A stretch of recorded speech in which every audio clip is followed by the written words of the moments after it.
hysteroscope. Because this is an inflow channel. When we turn this handle like this, the fluid will go inside, and this is the way to close it. Okay? This is an outflow channel, and the fluid will go from here into the uterine cavity and come out from here. Okay?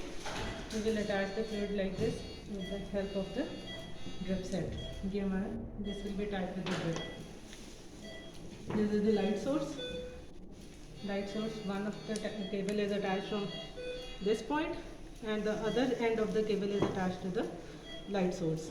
Okay, and this is the socket for the insertion of the instruments. Sister, hold it like this. From here we will manipulate within the uterine cavity. This is the forceps. The instruments include hysteroscopic forceps. You can have the look of this hysteroscopic forceps. This is the handle, and I will pull it like this. This is the hysteroscopic forceps. Look at the mouth of the forceps. Okay. The other thing is the tooth forceps, jaw-like, hysteroscopic, the small, and this is also attached with the handle and fixed like this and manipulated in the same way.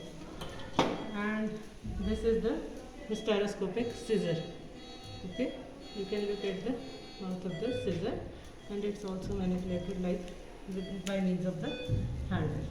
Okay, and from this point the camera is attached, that is then attached to the monitor for the visualization inside the uterine cavity. And this hysteroscope is of 20 degrees. It's written on the hysteroscope. Okay, thank you.